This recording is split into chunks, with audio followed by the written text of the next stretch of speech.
Good evening. आज का topic है कार्य ऊर्जा एवं शक्ति वाले चैप्टर से संघट्ट। संघट्ट क्या होता है, संघट्ट कितने प्रकार के होते हैं, प्रत्यास्थ अप्रत्यास्थ, एक विमी द्विविमी, है ना। अब प्रत्यास्थ संघट्ट में एक विमी द्विविमी दोनों में पढ़ेंगे, और प्रत्यास्थ में भी एक विमी द्विविमी, अप्रत्यास्थ में भी एक विमी द्विविमी, ठीक है ना। तो आज का मेन टॉपिक है वही संघट्ट और उसके प्रकार, ठीक है। और संघट्ट के प्रकार में प्रत्यास्थ और अप्रत्यास्थ, अप्रत्यास्थ में एक विमी, ठीक है। आज का यहाँ तक का टॉपिक है, ठीक। संघट्ट तो देखिए,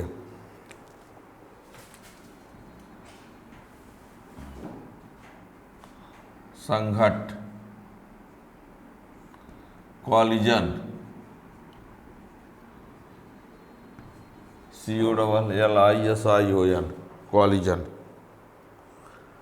ठीक है। संघट्ट, संघट्ट क्या होता है, दो वस्तुओं का आपस में टकराना या उनके मध्य अन्योन्य क्रिया का होना, या दो वस्तुओं के एक दूसरे के प्रभाव से उनका पाथ में परिवर्तन हो जाना।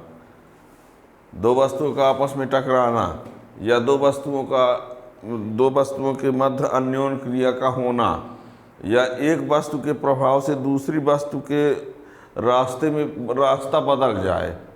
कोई वस्तु इधर से आ रही तो दूसरे का रास्ता थोड़ा इधर उधर हो जाए, परिवर्तन हो जाए, तो उसको भी क्या कहा जाएगा, संघट्ट। यानी संघट्ट को आप तीन तरीके से बोल सकते हैं, यानी दो वस्तुओं का आपस में टकराना, दो वस्तुओं के मध्य अन्योन्य क्रिया का होना, या दो वस्तुओं को एक दूसरे के प्रभाव से एक मार्ग बदल जाना। किसी वस्तु के प्रभाव से दूसरी वस्तु का मार्ग पाथ उसका क्या हो जाए, चेंज हो जाए, ठीक है ना। तो दो वस्तुओं के मध्य अन्योन्य क्रिया का होना या दो वस्तुओं को आपस में टकराना संघट्ट कहलाता है। संघट्ट दो प्रकार का होता है, एक होता है प्रत्यास्थ संघट्ट, एक होता है अप्रत्यास्थ।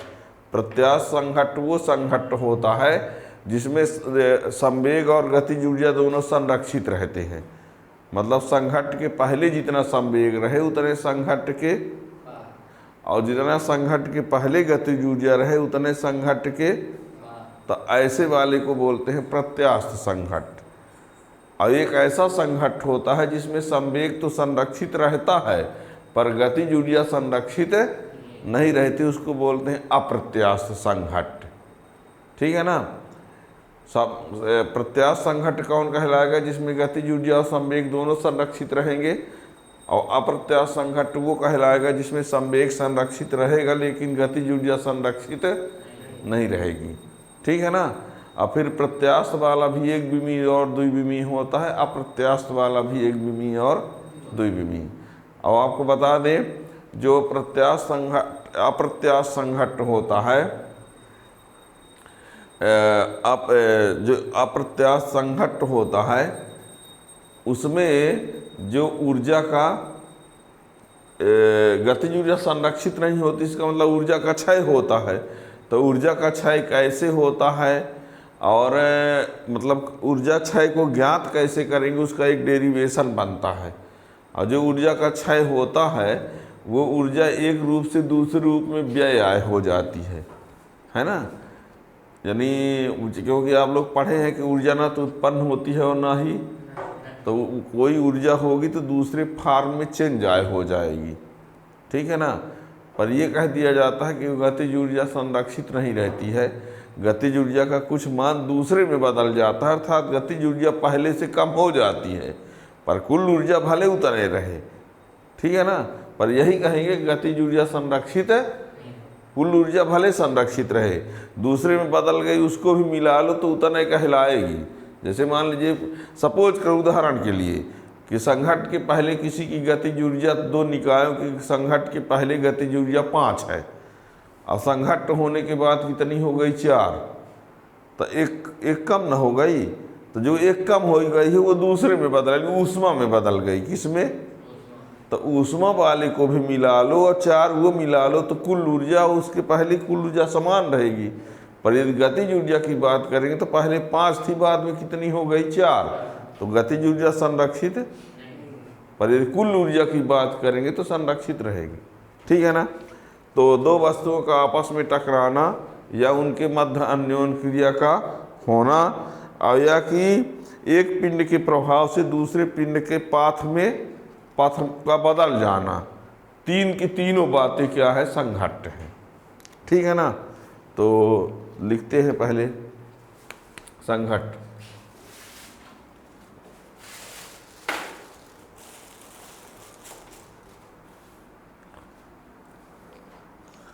तो दो वस्तुओं का आपस में टकराना या उनके मध्य अन्योन्य, दो वस्तुओं का आपस में टकराना या उनके मध्य अन्योन्य क्रिया का होना संघट्ट कहलाता है। या ये भी लिख सकते हैं,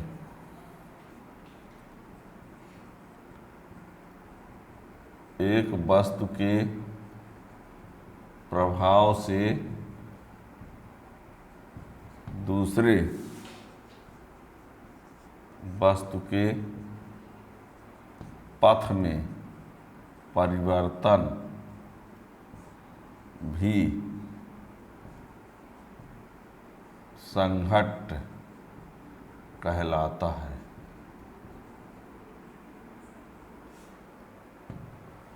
एक वस्तु के प्रभाव से दूसरे वस्तु के पथ में परिवर्तन भी संघट्ट कहलाता है।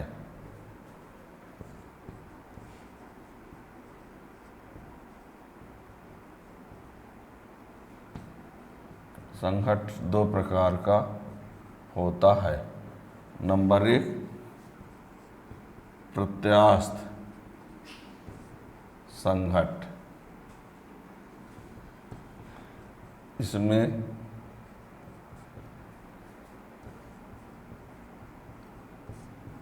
निकाय का कुल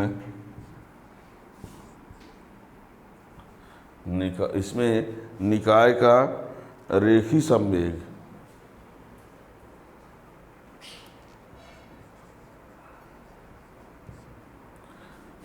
निकाय का रेखी संवेग तथा गतिज ऊर्जा दोनों संरक्षित रहता है। इसमें निकाय का रेखी संवेग तथा गतिज ऊर्जा दोनों संरक्षित रहता है। और दूसरा है अप्रत्यास्थ संघट्ट।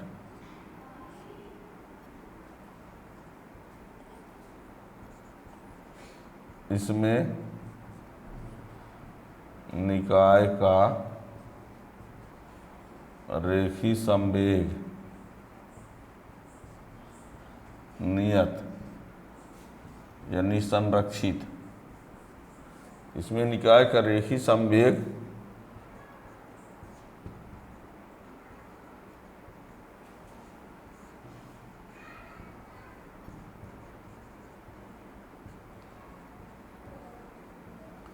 किंतु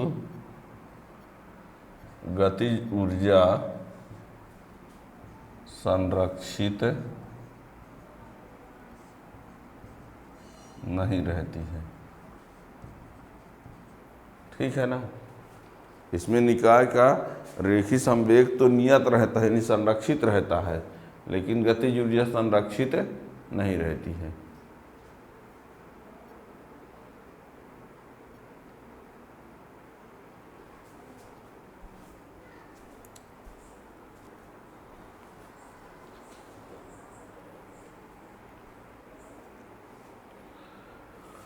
अब ये बता दें प्रत्यास्थ संघट्ट और अप्रत्यास्थ संघट्ट। ये इसमें रेखी संवेग नियत रहता है, किंतु गतिज ऊर्जा संरक्षित नहीं रहती है, लेकिन यदि कुल ऊर्जा की बात करें तो संरक्षित रहेगी। ठीक है ना। ये अब हम प्रत्यास्थ संघट्ट में बताएंगे एक विमी और द्विविमी, है ना। तो एक विमी प्रत्यास्थ संघट्ट, आगे का जो टॉपिक है वो है एक विमी प्रत्यास्थ संघट्ट।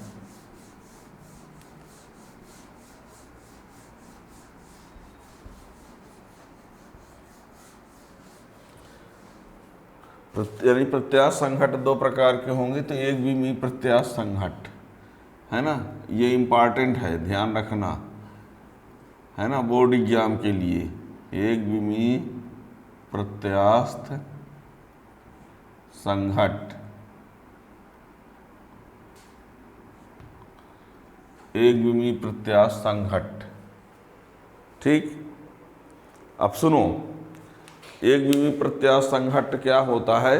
जब दो वस्तुएं सीधी रेखा में चलते हुए एक दूसरे से टकरा जाती हैं।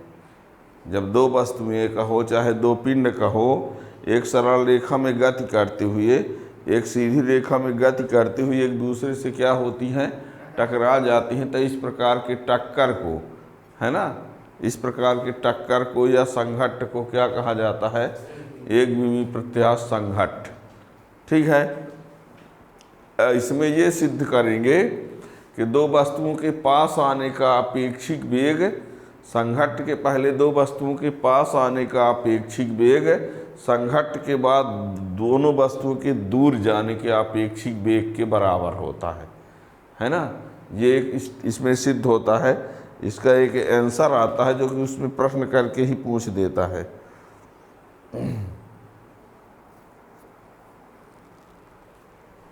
देखिए यहाँ पर हम क्या कहा हमने? जब दो वस्तुएं एक सरल रेखा में गति करते हुए एक दूसरे से टकराती हैं तो इस प्रकार के संघट्ट को क्या कहा जाता है? एक विमी प्रत्यास्थ संघट्ट। थोड़ा सा लिख दीजिए। जब दो पिंड लिखे देते हैं, जब दो पिंड एक सरल रेखा में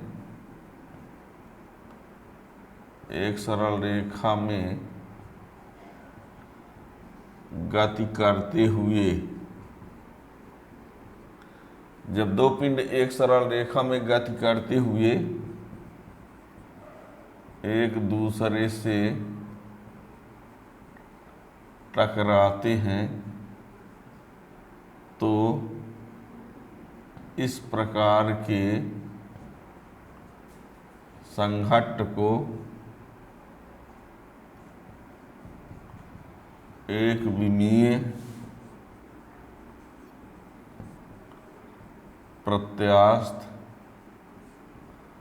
संघट्ट कहते हैं। हम एक चित्र बनाते हैं, देखना। एक पिंड ये है और दूसरा पिंड ये है। इसके द्रव्यमान को हम m1 मान लेते हैं, इसके द्रव्यमान को m2। ये u2 वेग से गतिमान है, ये मान लो किस वेग से? इसको a कह देते हैं, इसको b। ये संघट्ट के पहले का चित्र है, मान लो संघट्ट के पूर्व। ठीक है। जब दोनों में के बीच में क्या हो जाता है? संघट्ट होता है। क्या होता है? तो इसका वेग हम मान लेते हैं क्या हो गया? इसका वेग क्या हो गया? द्रव्यमान तो अभी भी नाम उनका वही। ये चित्र है संघट्ट के बाद। कहेंगे दोनों में अंतर क्या है? अंतर है तो संघट्ट के पहले वेग u1 u2 था और जब टकरा गए तो उनके वेग को हमने क्या कह दिया? v1 v2।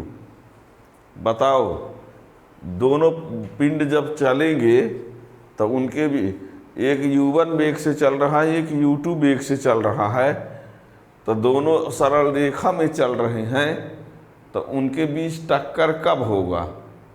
जब u1 बड़ा हो और u2, बात समझ रहे हैं? जैसे जो आगे है उसकी स्पीड कम हो, अब पीछे वाली की स्पीड, तब ना वो जाके टकराएगा।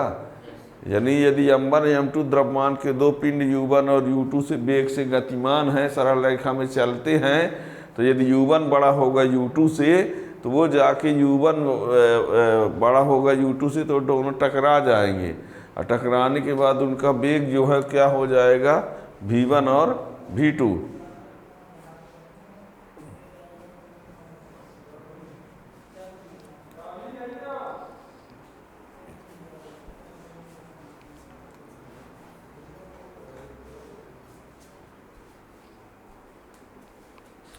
हो गया, लिखते हैं। मान लिया m1 व m2 द्रव्यमान के दो पिंड एक ही दिशा में सरल रेखा में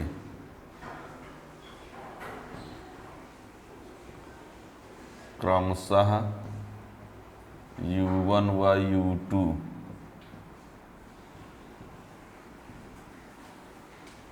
वेग से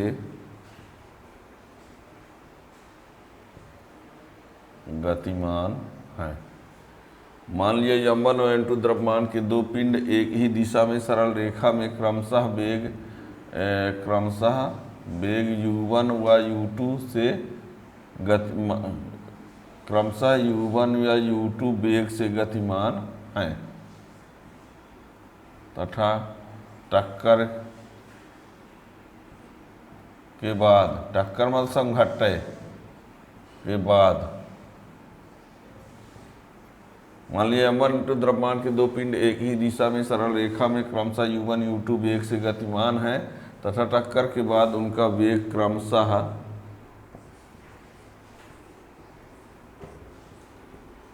v1 व v2 हो जाता है।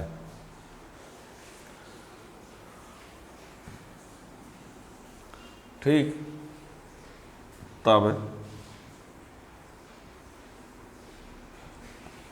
संवेग संरक्षण के नियम से क्या होगा, संघट्ट के पूर्व संवेग बराबर संघट्ट के बाद संवेग। ठीक है, संघट्ट के पूर्व संवेग बराबर संघट्ट के, तो एक संवेग बराबर द्रव्यमान गुणे वेग होता है, तो m1 u1 plus m2 u2 संवेग बराबर होता है द्रव्यमान गुणे वेग। तो पहले वाले पिंड का m1 u1, दूसरे का ये, और संघट्ट के बाद तो m1 v1 plus m2 v2 होगा कि नहीं। संघट्ट के पहले संवेग कितना होगा, m1 u1 plus m2 u2, और संघट्ट के बाद कितना होगा, m1 v1 plus m2 v2। संवेग बड़ा होता है द्रव्यमान गुणे वेग, तो द्रव्यमान तो जितना पहले था उतना बाद में भी है, लेकिन जो वेग है पहले u1 u2 था, बाद में v1 v2। ध्यान देना ये v1 v2 है। अब 1 वाले को एक तरफ कर लो, तो m1 u1 minus m1 v1 बराबर m2 v2 minus m2 u2। हम क्या करते हैं, इधर m1 कॉमन ले लेते हैं तो u1 माइनस v1, और इधर m2 कॉमन ले लेते हैं तो v2 माइनस u2, ये u है। ये समीकरण नंबर 1।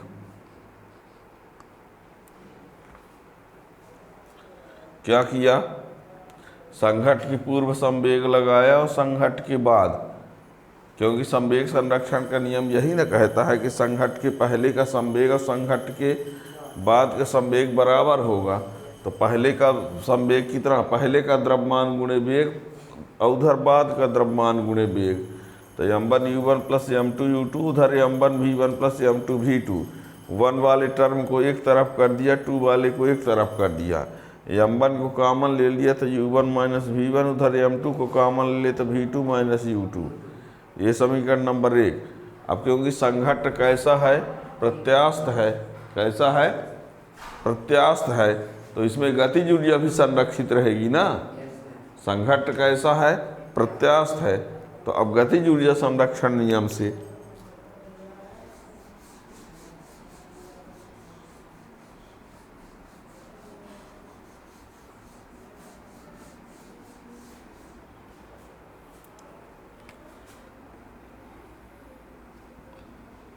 गतिज ऊर्जा संरक्षण नियम से तो लिखेंगे संघट्ट के पूर्व गतिज ऊर्जा बराबर संघट्ट के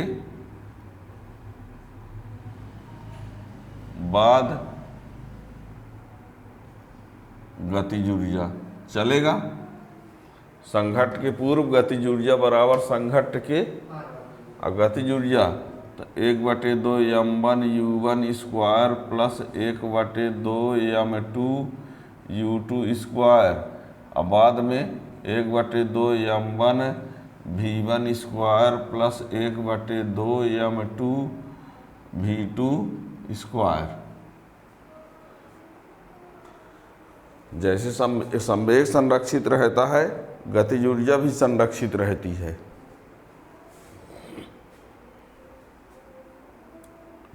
वन को एक तरफ 1/2 m1 u1 square minus 1/2 m1 v1 square 1/2 m2 v2 square minus 1/2 m2 u2 square.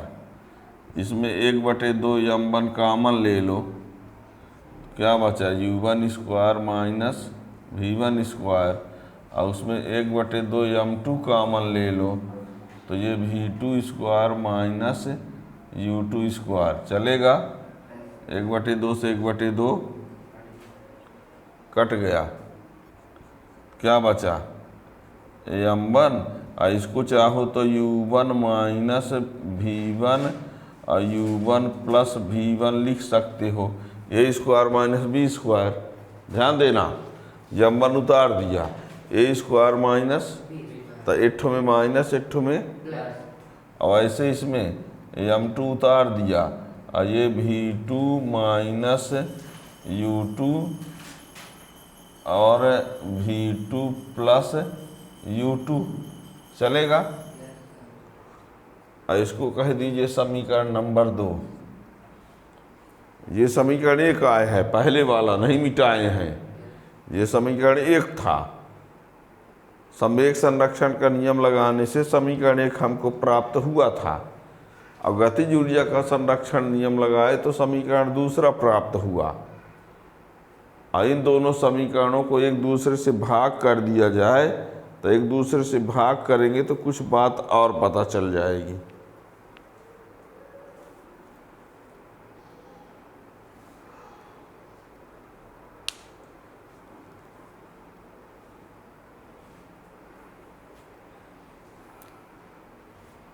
हो गया? अब लिखते हैं समीकरण 2/1 से। समीकरण 2/1 हो गया था यहाँ तक। समीकरण 2/1, ये 2 है, ये 1 है, हमने नहीं मिटाया था इसीलिए। 2/1 से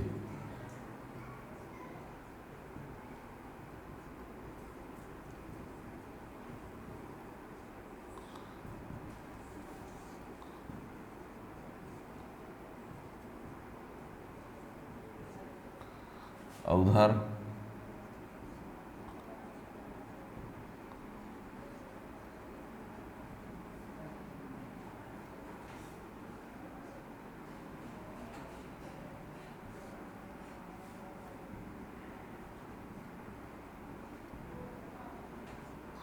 ये इससे और ये इससे कट गया, ये m2 से m2, ये m1 से m1 कट गया, तो क्या बचा u1 प्लस v1 बराबर v2 प्लस u2।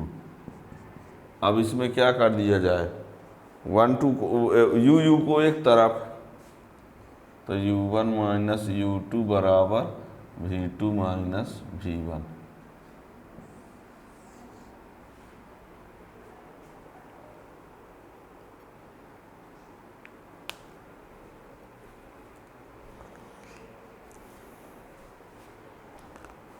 ये u1 माइनस u2 है, इसका मतलब पास आने का अपेक्षिक वेग, पास आने का।